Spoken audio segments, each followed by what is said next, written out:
Salam sejahtera Malaysia. Terima kasih kerana menonton video-video berita-berita terkini daripada channel ini. Sebentar lagi kita akan mulakan berita terkini daripada channel ini. Tapi sebelum itu sila pertimbangkan untuk tekan butang subscribe, like dan share. Sebentar lagi kita akan mulakan berita terkini pada hari ini daripada seluruh pelosok Malaysia dan seluruh dunia. Berita terkini. Salam sejahtera Malaysia, berita seterusnya dipetik daripada sahbudin.com bertajuk Bolehkah Ismail Sabri jadi Perdana Menteri? Berikutan pelantikannya sebagai timbalan Perdana Menteri seperti tidak begitu diraikan berbanding semua pemimpin yang pernah dilantik ke jawatan itu sebelum ini. Ada yang melontarkan persoalan bolehkah Ismail Sabri jadi Perdana Menteri? Di hari-hari awal pelantikannya pada 7 Julai yang lalu, bersama desakan oleh UMNO agar Mahyadin Mat Yassin segera meletakkan jawatan terhadap beberapa pemimpin, terdapat beberapa pemimpin parti itu yang menyebut nama beliau sebagai bakal pengisi jawatan Perdana Menteri.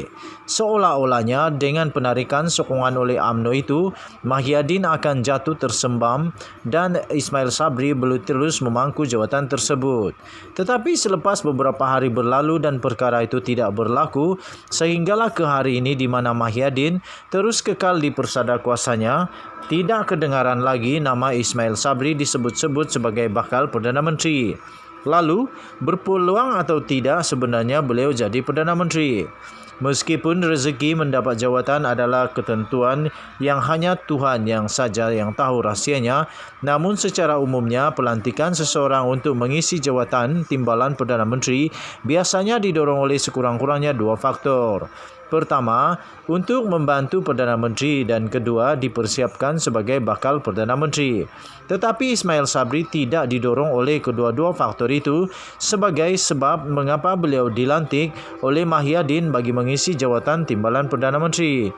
Oleh kerana sudah ada 4 Menteri Kanan, Mahyadin sebenarnya tidak memerlukan langsung Ismail Sabri untuk membantunya sebagai timbalan Perdana Menteri dalam menguruskan pentadbiran kerajaan. Jauh sekali dengan melantik Ismail Sabri itu merupakan persiapan untuk Mahyadin meletakkan ahli Parlimen Berak itu menggantikan tempatnya sebagai Perdana Menteri. Sebab utama Mahyadin melantik naib Presiden UMNO itu adalah semata-mata untuk memecah belahkan UMNO dan bagi memastikan beliau dapat bertahan lebih lama lagi bersama kuasanya di bangunan Perdana Putrajaya.